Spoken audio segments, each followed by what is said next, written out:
Chris and Chris Talk Business.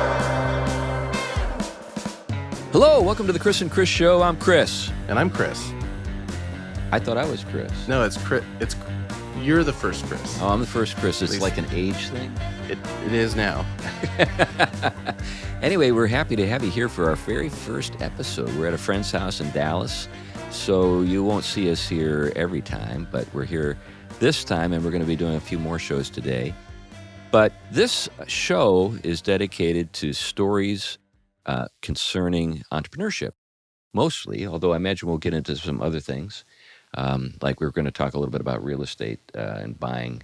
I love real estate and buying real estate. Yeah, I can tell. You're always doing it. Anyway, we'll get into that at the end.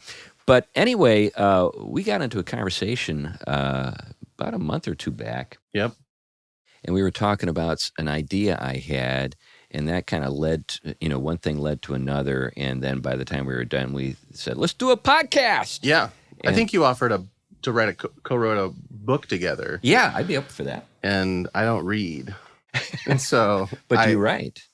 I kind of write. I don't know if I write, but luckily you threw out the idea, which I was hoping for, of a different kind of media. Which is this. Yeah. Right. Anyway, so some folks might know who I am because I am one of the hosts of the Theology Podcast, but this show is going to be very different. That show is, I'm with academics, and so I have to kind of talk academies, with those guys. Yeah. And when it comes to kind of another part of my life, the other half of my life, this is stuff that I enjoy talking about, but I don't really talk about it with those guys. You should. Well, they just kind of blanch. They just it's like a deer in the headlights when I bring up stuff like that, and then I just kind of like trail off and they don't say anything. That sounds like when people talk about theology to me, because or anything of academia or educated nature. Well, see, you are the other half of my life. Oh. I like talking to you, and I like talking to guys like you, and that's what we're going to do on this show. So we're not going to actually talk about anything, related to academic stuff. That's Perfect. the other show. But anyway, I think, it would be great for folks to get to know a little bit more about us, particularly in regards to this subject. But today we're going to talk about you. Okay. It's all about you, man. It's all. I like this. I can deal with that for one day. One day. So next time it's all about me. I love that more. But let's talk about you. Let's talk about me. So we've had some fun conversations about, how you got started in business, what you did in terms of, creating a company, high-tech company that you ended up selling. And now you don't do anything but just like tool around in your boat. Yeah. You're living the dream, man. Everybody wants to be you.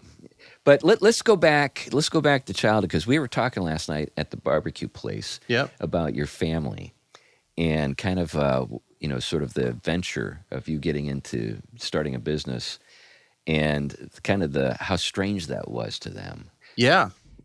So growing up in a great family. Like I told you last night, I was adopted. All of us, my brother and my sister, we were all adopted. My dad's, he was an anesthesiologist. All of his brothers are doctors and scientists. His business is putting people to sleep. Yeah, and selling drugs.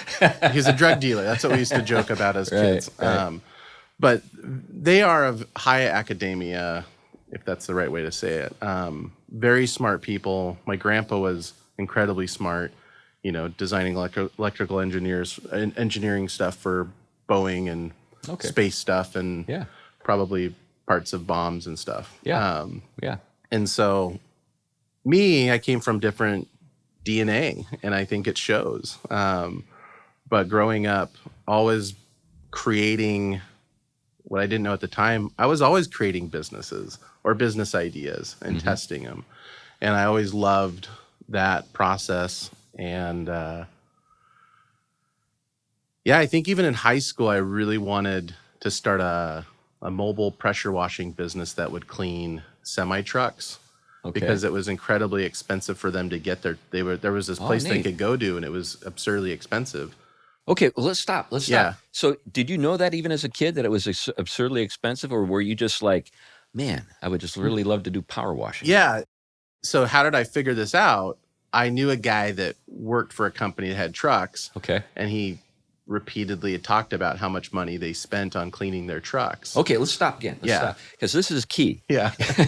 So opportunity is knocking when people are overpaying or maybe paying a lot. And if you can figure out a way to do something less expensive and accomplish pretty close to the same thing, you got a business. Yeah. That's in a nutshell, that's business. Yeah. And so I figured out, okay, and I already had a truck that my parents had kind of given me as a kid, or it was on loan, and went to a place and priced out what it would cost to get pressure washers and all the util, and for $1,500 I could basically build this idea that I could go clean these trucks. And what they were paying, if I charged them half, I was making like $40,000 a year. Yeah. And pretty good as a kid. How old were you at that point? I was 16. Okay. And so, in a service business like that, you're taking a lot of that home. Yeah, right. There's no cost to it. Your labor is your cost. Yeah. So your upfront costs with the power washing equipment, all that kind of stuff, not so big. Yeah. Yeah. And I think my dad and mom loved that idea, but parents at that time, and it's not just them, but very like, this is going to distract you from school. Oh, yes. The important things. Right. And you know what? Maybe they're right. Yeah. I'm not a parent. I wasn't a parent then. Yeah. But I got discouraged out of pursuing that. But that was one example of many. Yeah. Well, thinking about many, let's think about the one that you kind of are known for. Yeah. So let's talk about that business. How old were you when you got into what you ended up doing? Yeah, so 22. So not many years later. Yeah. Which at that point I had gone to university, gotten graciously asked not to come back to university for lack of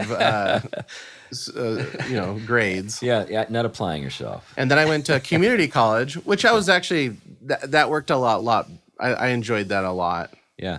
And kind of during that time though, my idea was coming up with at the time it was putting Wi-Fi in marinas, boat marinas. Okay, let's stop. Okay, so today that seems like, well, didn't they have that from the start? Yeah. Everybody has Wi-Fi. So what years were these? So that was in 2002. Wi-Fi was... Yeah. When I started the idea, it wasn't Wi-Fi. It was just wireless internet. Okay. Because there was talk about wireless internet. And companies were building wireless systems, which eventually became Wi-Fi. And so that was what kind of, the idea was really originally just putting wireless internet in marinas. And it quickly grew to Wi-Fi, which was great because then I don't have to build the hardware. I'm like soldering crap together to try to make something. And I love that somebody else could manufacture and soldered the crap. Yeah, solder the crap for me, which I didn't know how to solder. So, and so that was kind of the, idea. And I was living out of the house by then. So I didn't have anybody to talk me out of this really. Although they tried. They did. Yeah. But it's a little different when you're not living under their roof. Right. You get room to make your own mistakes, which I think is good. Yeah. And so my cousin and I at the time, Craig, who's amazing, probably smarter than I am. He got out of the company, by the way, probably for the right. He made off really well. Well, I can talk about that. Right. But for the first year, we put these wireless systems in a few marinas around the Seattle area, and there was a lot of good in that. I learned a lot about business. I hadn't actually done a business yet. Yeah. So let's kind of comb out. What did you learn? I mean, obviously there's the equipment stuff, the installation stuff, but what were some of the other things you learned? I think I'm a salesman by nature, but then actively selling, and not just to our consumers, but we have to actually sell people on where we're going to put this hardware, where are we going to put our towers, that's going to broadcast this stuff. That's a sales process. And I think I had a natural ability in it, but then just exercising it. And so that was one thing learning to work with a bank. People, they throw out the word a banking relationship. It actually is. Yeah. Like if you don't actually have a banking relationship with somebody, they're not going to give you money. Right. And so, banking relationships, and then just how to operate something, and learning the lessons of what I would say is good business. And, I remember I asked a good buddy of mine, his father, who had been in sales, what's wisdom? Like, what wisdom do you have for me? And he said, never promise somebody something you can't deliver. That's pretty wise. And I was like, and I took that one to heart. And Yeah. so, and I make a lot of promises, but, I'll kill myself to deliver them. Yeah. And so that's a big one. And I also noticed that now that I'm in the league of businesses, I noticed that there's these other companies out there that operate in ways that I wouldn't want to operate. Like they don't pay their employees and stuff like that. Yeah. And learning just these lessons of like, to me, that's theft. Yeah. Right. And I never want to do that. Right. It's never an option. And so, well, let's just pause on that one for a minute. So when it comes to these other unnamed companies that weren't paying their employees, did they stick around? I mean, did they have a measure of success, or did that kind of come back to bite them? It came back to bite them. I think it was biting them along the way. Yeah. In that specific instance, what's hard is employees, team members have a hard time walking away when they get in that relationship. I feel like it's a circular, abusive relationships. So they last for a period of time, but they all die. Yeah. There's no sustainability in that. Right. And so, but in these, going back to the specifics of the company, that wasn't what made us what I think was great. I did learn I didn't want to be, so like we're hooking up people's internet on their boats, and we realize, we're doing a lot of like therapy. Like people that live on their boats are there. They're there for a reason. And my cousin Craig and I, we're like therapists. It takes about 10 minutes to hook up the internet, but it's like a 90-minute visit because, we're talking to someone for a long time. But it was really, I mean, we know our customers from those days by name. Well, this is fun. This is fun to think a little bit about. So you didn't just kind of like cut them off and say, I got to get out of here. You actually spent some time. Yeah. So why? I mean, is it just you, or was it something that you just knew that would be good for business, or you just didn't have the ability to say, I'm done talking to you, I need to leave? Ignorance and not understanding that time was costing us. Okay. So that was just ignorance. You shouldn't be doing that. Right. But that's a consequence of a startup, of young entrepreneurs that literally have no idea what they're doing. But this is actually something that should be an encouraging thing to consider for our listeners. And it's like, you don't really need to know everything. Yeah, that is common. So when people would tell me, you have no idea what you're talking about, or you don't know what you're doing, they're absolutely right. But that's part of the journey. Yeah. Now, when somebody would say that to you, was it sometimes the customer, or sometimes your mentor, or was it your dad, or? It was usually the closer people, or friends or family, and they have nothing but good intentions. Right. They're not trying to ruin you or discourage you. But as entrepreneurs, what I found, what we're asking or what we're desiring is crazy. Right. It is crazy. We're fundamentally gonna change the world how we see fit to make it better. Yeah. And it's gonna go against everything the way it is right now, Well, that's a good thing to also think a little bit about, because sometimes people who want to make a difference in the world, they think that they need to become a social worker. Sure. Or maybe they need to become a psychologist, or sure, maybe even a preacher, and you're telling me that, no, actually, that's not the only set of options, that business actually gives you some good options. Those are the options that, when I say that's the only way I know how to make, people say, well, there are other ways. And I go, I understand that, but the only way that I see to make the world a better place is through business. Well, actually, I would say that it is the better way. So, for example, social workers do important work, particularly when things are falling apart for somebody. Sure.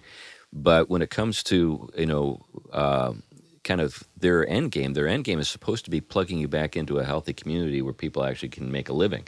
Yeah. That's the way it's supposed to work anyway. Well, I think a social worker, so one thing that entrepreneurs if you're actively seeking innovation and really entrepreneuring, you're working yourself out of the job. Yep. Like you accept that if you do that, you did very well. I don't think that's the same for social workers. Yeah, they have a hard time, I think, reconciling. I could be wrong. No, I think there is something to what you're saying. I think I have a hard time sort of reconciling what they think is what they're doing with what they're actually doing. Yeah. You And know? so, it's different. But the other thing I love about entrepreneurship is you're creating. I mean, you're doing something magical. Yeah. You're making 1 + 1 = 3. Right. And there's no other thing in all of what I've seen so far in these 45 years that does that. So here's a fun thing to think about. So creatives. Yeah. You've probably heard that term. You've lived in Seattle, and that's where, like, it's, meant to be like a creative's place to live, right? Yeah. Yeah. So, like, when lots of folks think that, they think about, I'm going to be like a musician. Yeah. Or I'm going to be an artist. And those things are cool. I mean, I'm into visual arts. My oldest son, who's here recording this, he's a musician. And so that's all cool. But I don't know if people realize just how close, kind of in spirit, entrepreneurship is with being an artist. Yeah. I mean, at the end of the day, it all starts with you see a vision of how you want something to be. I mean, that is the art form, is you're envisioning what something's going to become that doesn't exist today, and nobody's figured out how to make it. And not just make it, but in business, it has to be made in a way that people are participating. They're willing to sacrifice them. Your customers sacrifice their money for your product. Right. And you need to make this product and come out with a profit. Right. So both parties should profit. Yes. In other words, I'm not going to pay for your service unless I feel richer at the end of the day. So everybody becomes more wealthy, essentially. Yeah. Right. And then there's still excess. Right. So this undermines the whole kind of labor theory of value that Marxism is like built on. Yeah. Basically the idea that somebody is always shafting somebody else. Yeah. That they've got the zero-sum game. The more you get, the less I have. Sure. That kind of thing. Ideally, when a business is really well run and is profitable, everybody comes away saying, I'm better off. Yeah. What just happened. Well, in the example I use, this goes back to valuing. I'll use an example sometimes of bread, where if we took flour and water and what's that worth? It's worth $1. Right. But somehow somebody takes flour and water and they make bread, and it sells for $3. Yeah. And someone's happy to pay for that $3 piece of bread. And if it's artesian bread, they're paying $30. They're paying $30. But everybody benefits. Right. The guy that makes it created a value.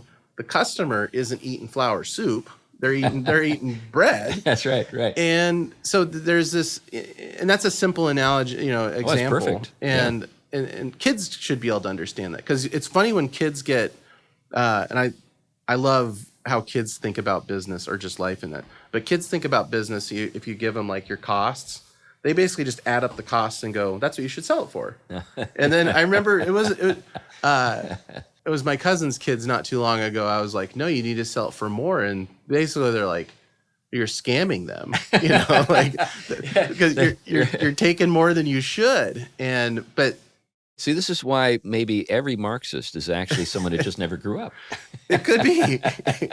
I agree with you. I'm from Seattle, partly from Seattle, so I'm like hesitant to agree of speaking that out loud still. Yeah, you don't want to be like attacked, but when we think about it, what is creativity worth?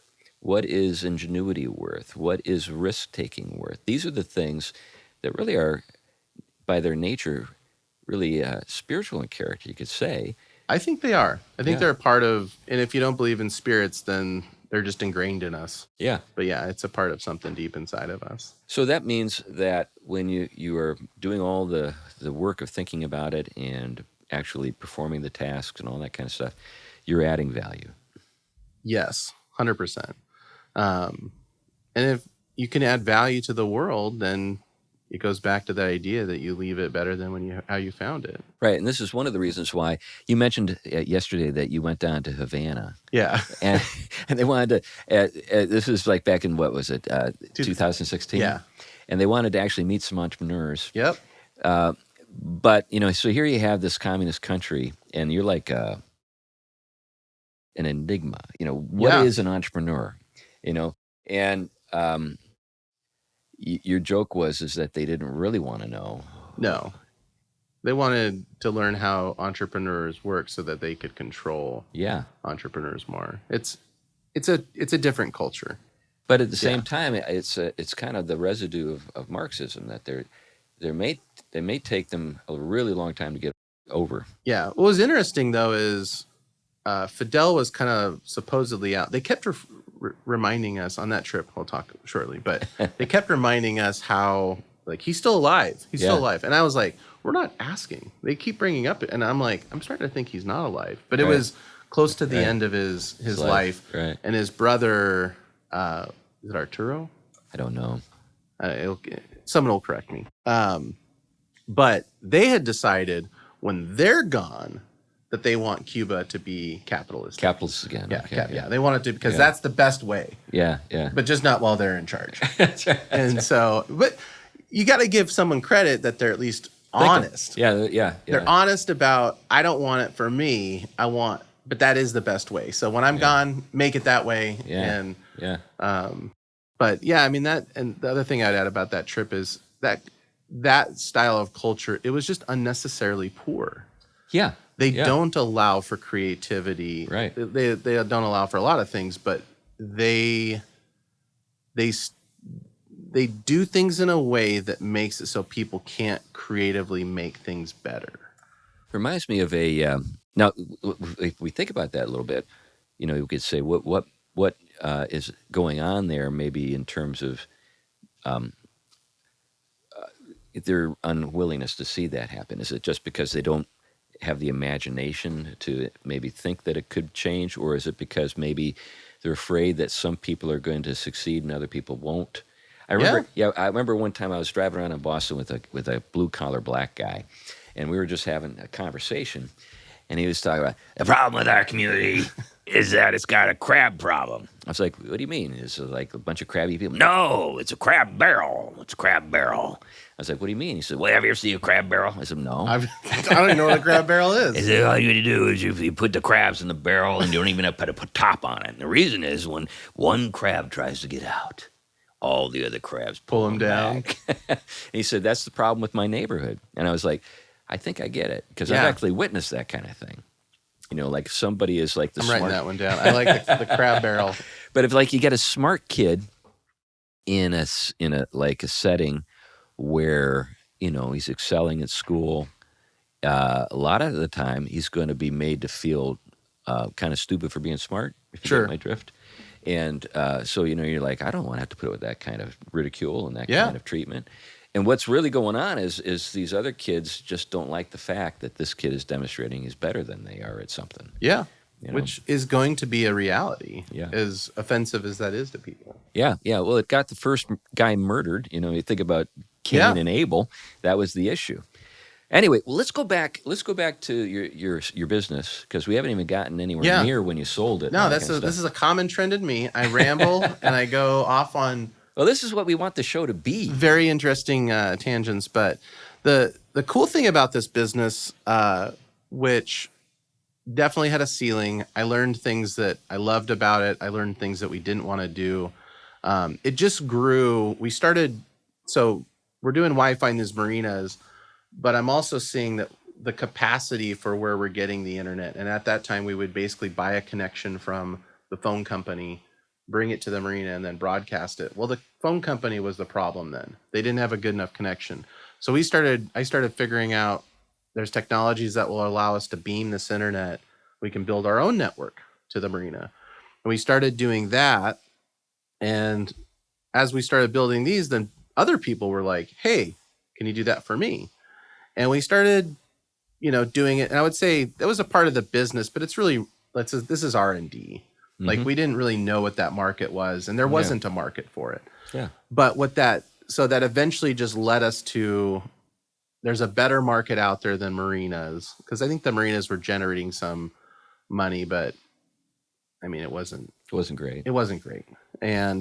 But I was also young. By that time, Craig had left. My other cousin, Dave, came on board, and we live in this cheap house. So we're not spending any money. We're super frugal.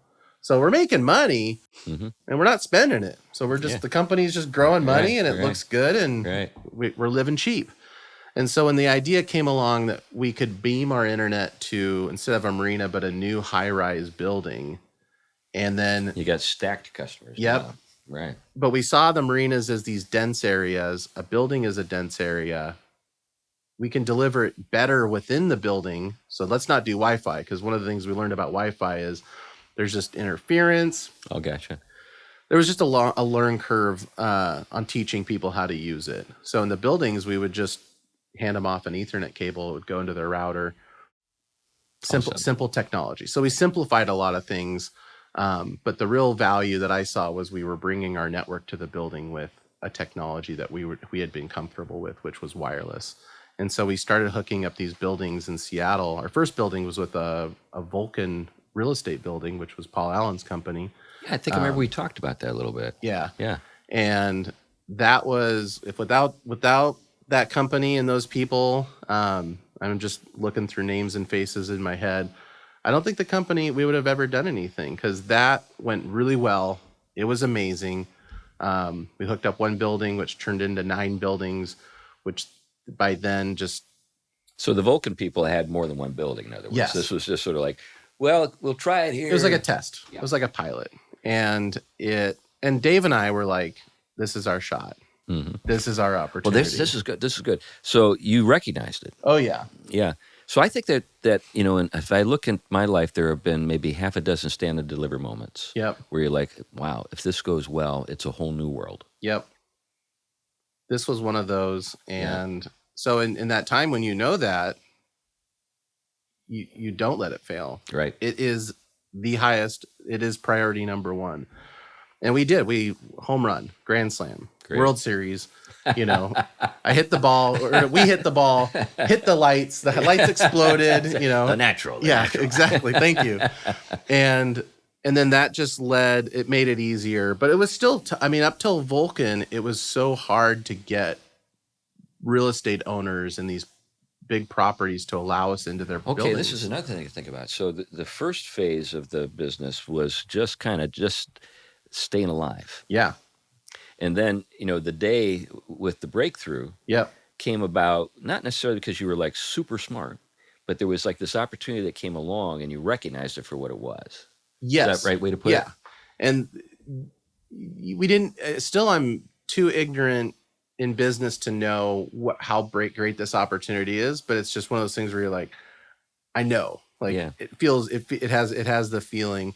And so Dave and I just pushed forward. We kept pushing, now it's building out more buildings, and we're building them. We're financing them ourselves.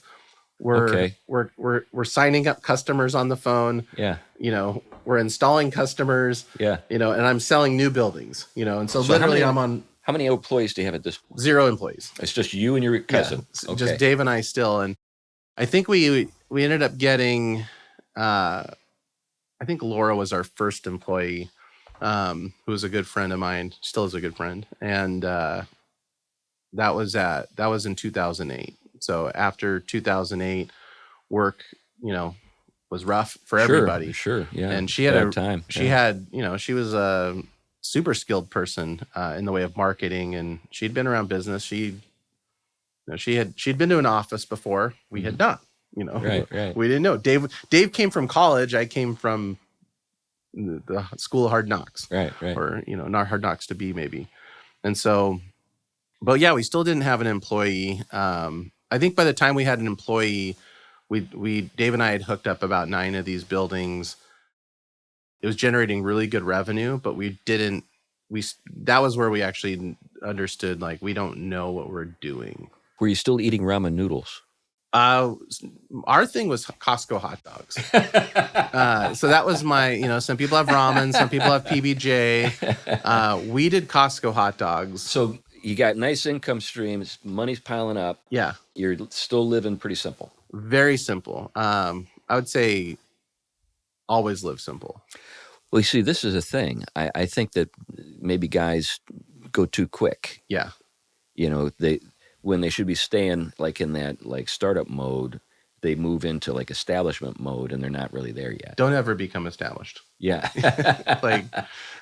Always be, get up, keep moving, Yeah. always be learning. But I still, people still joke like everything I'm wearing came from Costco.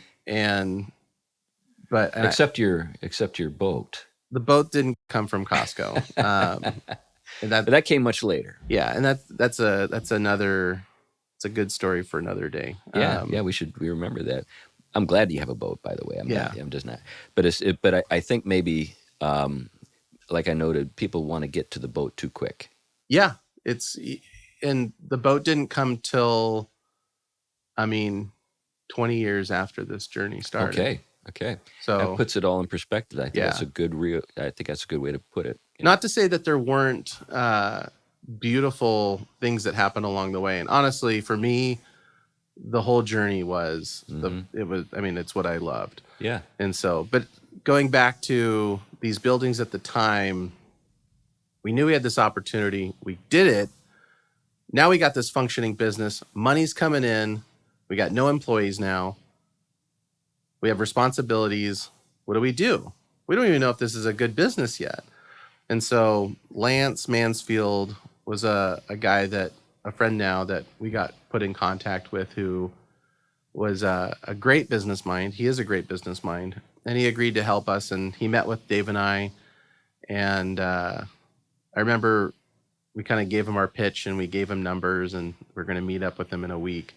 I remember driving to meet with him in a week, and Dave and I are like, I hope this goes well, because the joke, and it wasn't really a joke, was like, if Lance tells us this isn't viable, like we're going to Quiznos to churn in applications, because somehow Quiznos was like this growing opportunity at the time, which I'm glad we didn't, because Quiznos it was kind of a scam. But that's another story another for day. Yeah. And we met with Lance, and he goes, you guys got something really great. I think you guys can learn how to grow it. And what I didn't know about that, like, does that mean, do we go get investors? And which is a route. I just didn't. Didn't do it. I didn't know how to do that. All right. So you're self-funding this whole thing. You do have a bank. Yeah. Not yet. We don't have a banking relationship. We have a bank account. Okay. But we don't have banking. We don't have that much money yet. But in the future, you'll have a banking relationship. Yes. Okay. Which is I hope I can get there in a few minutes. But what Lance said was, he could help us, and he put out some paths, but basically the path was like, if we can go get I want to say it was like 80 customers in our 9 buildings. Yeah. That we can like hire our first person. Okay. And I was like, I'm going to knock on doors right now. Yeah. And literally just knocked on doors. Yeah. Like, you need to sign up for internet. Right. That was an easier path to me than trying to learn how to get investors. Yeah. And we did have people that would approach us and say, hey, like, I want to give you $1 million, and but you're going to let me help run the ship. Right. And I didn't know what that meant. I didn't know. Probably wise, or it's probably fortunate you didn't want to go there. Maybe I should have done that. I don't know. Well, I've known some stories that didn't end so happily when that happens. Yeah. Well, if you don't know how it's, you don't know enough, then, you're just gambling at that point. So we did that, and I wouldn't say the rest is history, but things start progressing to the point where now we need employees, which my expectation, and I throw this out so other entrepreneurs don't feel crazy when they feel this way, if they do. I thought people were just going to like show up to our office. I didn't know we had to go find people. Yeah. And find good people. Yeah. I mean, it's a little more hard. You learn difficult. You learn that later. We found in the beginning, we just found everybody through church. Yeah, sure. It was like. And did it work out okay with everybody? I'm guessing not. No. Right. It never would. Yeah, just because they're in your church doesn't mean they're going to be a good employee. Just because they're people doesn't mean they're going to be right for you. Right. But every team member was a blessing. I loved Most of them. every single one of them, even the ones that we had problems with, or there would maybe complications. So let's fast forward a little bit. So where did it end up? I mean, how many people were you employing? And Yeah, I mean, over from 2008 then to 2017 when we sold the company, over a 9-year period, our company grew 85% a year. that's pretty good. I'd have to go. It's all a blur to me. Sure. I mean, dozens and dozens of employees. When we sold the company, I think we had 22, so we downsized a little bit. But it was a good run. I mean, it was a fun experience to learn how to build teams, how to learn what managers are. To your point of hiring the right people, my misconception is that to hire good people, and I think that there's a lot of good people. What they should say is hire the right people for you, or hire the right people for what you're doing. Right. And then if they say, well, what does that mean? You have to define who it is you're looking for. Right. And so we had great people helping us learn. So we hired on traits. When we got specific on who it is we were hiring, after we just kind of went through the if you show up, we hire you. Right. We hired specifically on a set of traits, and then we would teach people what we did. And what we were doing was very new. We couldn't, people are like, well, nobody went to school for it. Yeah. Or we did hire one person from the telecom industry, and it didn't work. Yeah, it was a disaster. Yeah, it wasn't a disaster, but it just they didn't know how to do what we were doing. What we were doing was very counter to the whole industry. Yeah. Well, speaking to counter to the whole industry, we had a fun conversation last night at the restaurant where it was also counter to your family culture, what you were doing. So let's dive into that a little bit, because I do think that this is sort of the undeveloped sort of, topic that I think entrepreneurs need to have worked through a little bit if they're going to actually go out and do stuff. Yeah. So a lot of folks get discouraged because their family doesn't understand or that kind of stuff. Well, it is scary for entrepreneurs. I'm seeing now it's probably 20 times more scary for parents to watch their son or daughter who's an entrepreneur go take those leaps, because what they're doing is, like I said, it's crazy. And it's good crazy. But particularly if maybe the parents are in very stable corporate environments where nobody's actually, the biggest risk is maybe asking for a raise or something like that, and I'm getting that. That's a risk. You should always be asking for a raise. But a lot of folks are really, as they don't think that way. They're really, that like freaks them out. Man. Well, they should reach out to me. I'll get coffee with them, and we could do a 90-minute coaching session, which I love to do stuff like that, and maybe we can work through some of that. But for my parents, and when I started my journey as a child, and even entrepreneur wasn't a word. Yeah, nobody knew what entrepreneurs were. Right. My dad would say, or not just my dad. I'll say my dad, but I'm really meaning everybody that I think, that. The people that went and did entrepreneurial things were the rare things. Yeah. And it's not the norm. It is the norm for entrepreneurs. But my dad, he went to school. He did very good in school. He is the top of his class. He was the top of his profession. He's the best dad I've ever had. He's the top of everything. And what I did was very counter to what his path was, and I think that was really scary for him. And now I realize, I'm not a dad, and I think they just view us as 8-year-old kids always. And so, I would be terrified too if I was him. But I could tell dozens of stories, but I honestly think until I sold the company, my parents thought I worked at Best Buy, and I was, or something like that, and I fixed computers. Right. But when I sold the company, I won awards. I was like a 40 under 40, and I'm getting awards, and so they're getting in pictures, so they're coming to banquets where they're giving you stuff. This is obviously I did something that, which did they ever figure it out? I mean, even after that, did they ever figure it out? I think they'll say they did, but I don't think they know. You were joking about the fact that you were joking about if we can just broaden out the data. Yeah. We could actually watch television on our computers. I'm trying to explain to my dad, and I'm not like trying to plead with him. I'm just excited about this. I see if I make the internet faster, if I make the pipes bigger, or as our first employee, Laura, would say, if the unicorns and the rainbows, because that's how she explained the internet, if the unicorns and the rainbows became more colorful and more powerful, we could do more. Thank you, Laura, for that. We could do something like watch movies on our computers. So we got to go back in the time machine. Back then, it was rare that people would put a DVD in a computer. Agree. Yeah. That was like, days, you watch DVDs on your computer? Whoa, that's sophisticated. Well, I'm talking about sending that movie through the internet. Yeah.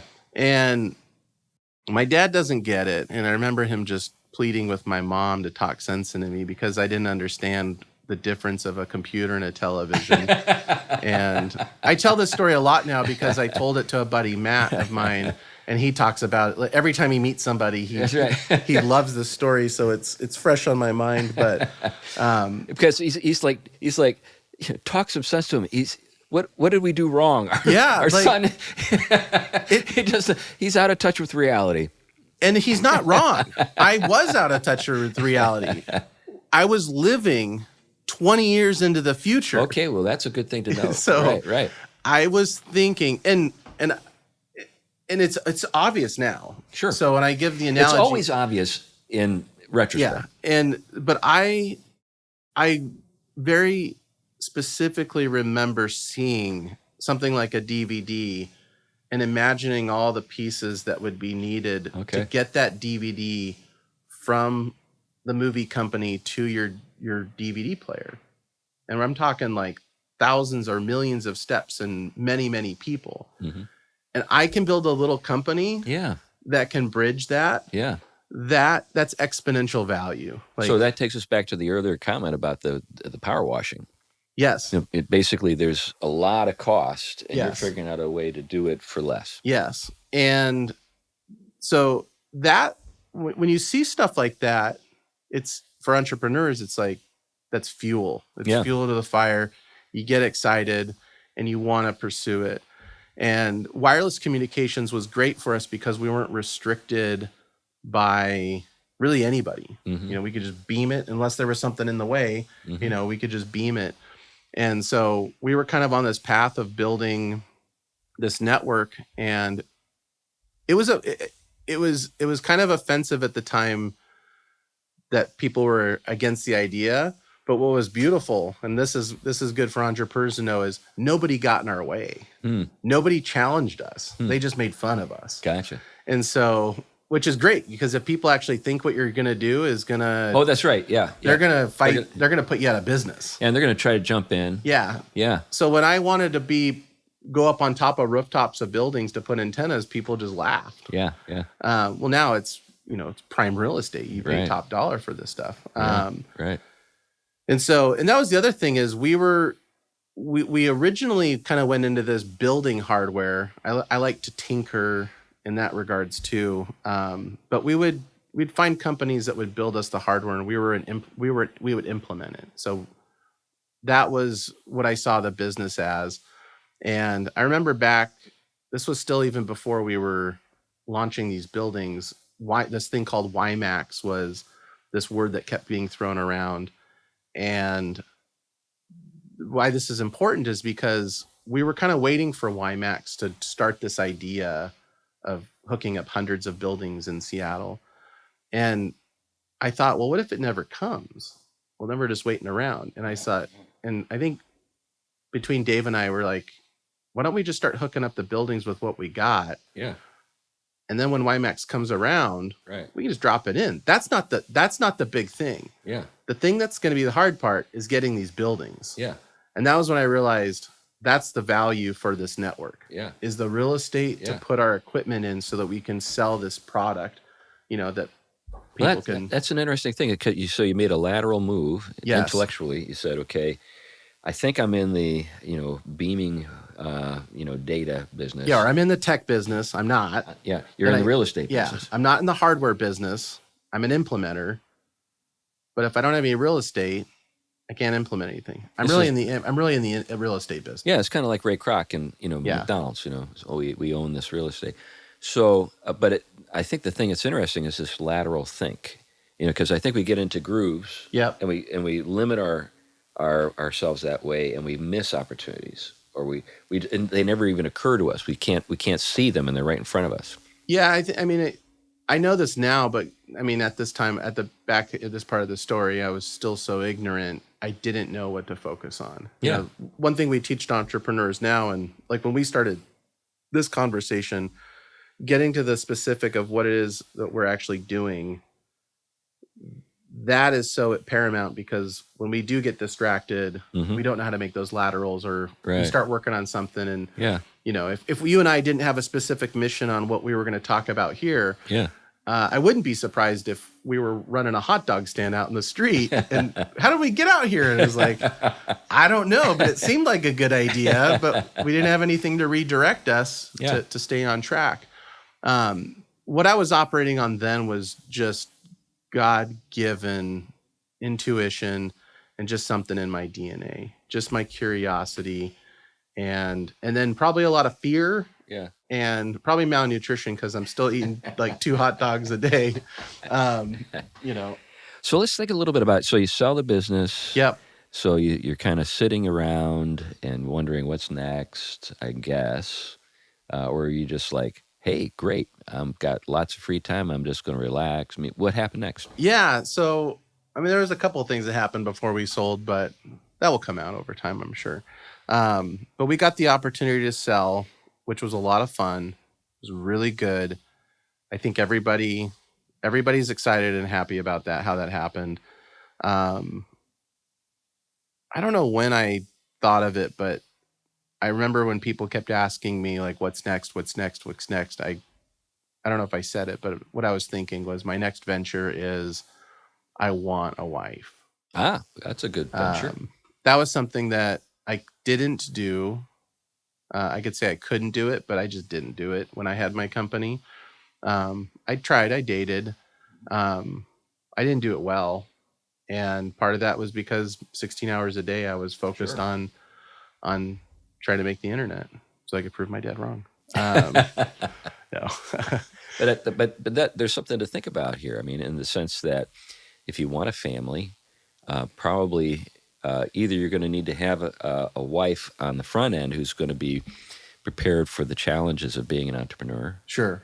Or you're going to have to get through this period of like super heavy stuff before you've got space to find the wife. Yeah. if I don't know how I could do a wife at 20 in the entrepreneurial level that I was at. If I knew somebody that was going to do that and was like married or going to get married, I would probably encourage them to get into a coaching and counseling program immediately to help them learn how to navigate that. Yeah. Because it's something they're going to have to, my relationship. So I did find a great woman. We did get married, and our marriage is awesome. It's completely different than everybody else that I know that got married. Our lives are not the same as everybody else. I would say that to that entrepreneur, what you and your wife are going to learn how to be married as entrepreneurs, or an entrepreneur, and going through that journey at a young age, it's not going to look like any other marriage that you're probably familiar with. Yeah. Your advice, it's going to be different advice. They're not going to understand it. You're going to want to build your system and probably find other people that have shared, that are going to experience, that have experienced the things that you're going to experience, so that you can learn from their mistakes and navigate this. And you're going to have to decide what that is. You're the king and queen of this project, being married and as young entrepreneurs. I think it could be done. But that's like me encouraging somebody to do something where when I was starting out, nobody even knew what I was doing as a company, let alone try to, get married. Right. Nobody knew what entrepreneurs were. So let's fast forward to today and I think this is a good segue into the fact that, okay, you're married, but you're now doing something with your wife. Sure.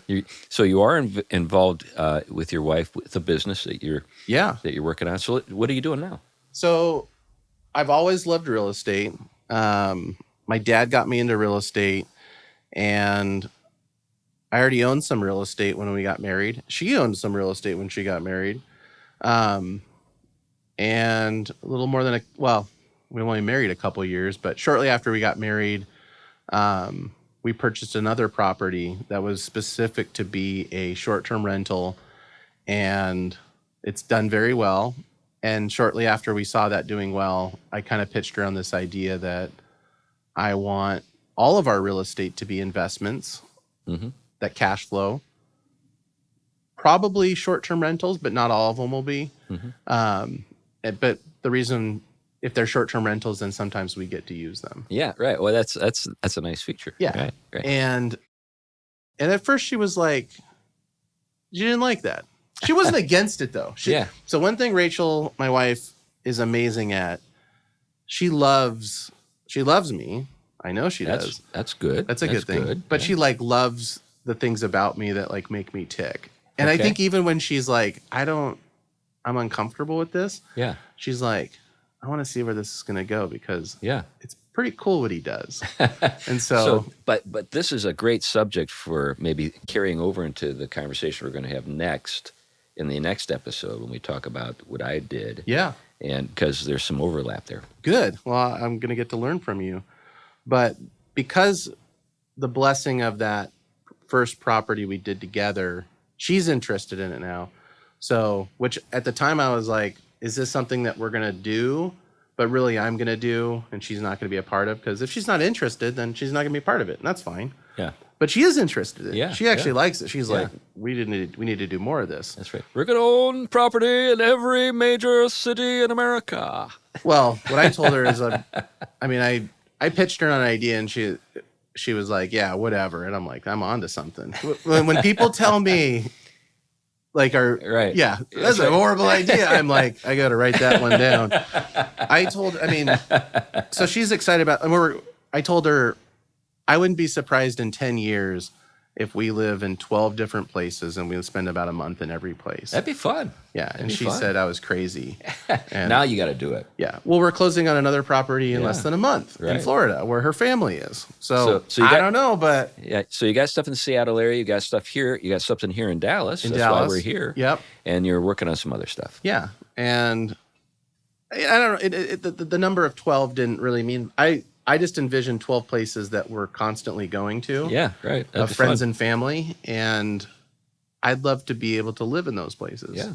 Which is different. Yeah. That's why I've been pitching you on New England and get on Cape Cod. And right, New England. Then we can rent from you. Yeah. But that's, when I said our lives aren't normal. Well, I wouldn't have thought normal or orthodox. and I think that might Chris Flugstad. I would not have put those two words together anyway. They're not normal words. Yeah. Anyway, we should probably wrap it up here. We're getting to that point where it'd be good to do that. Anyway, we really appreciate the fact that you've tuned in to this very first premiere episode of Chris and Chris Talk Business. Next time, we're going to talk about some things I've been involved with a little bit. And then we're going to go on some...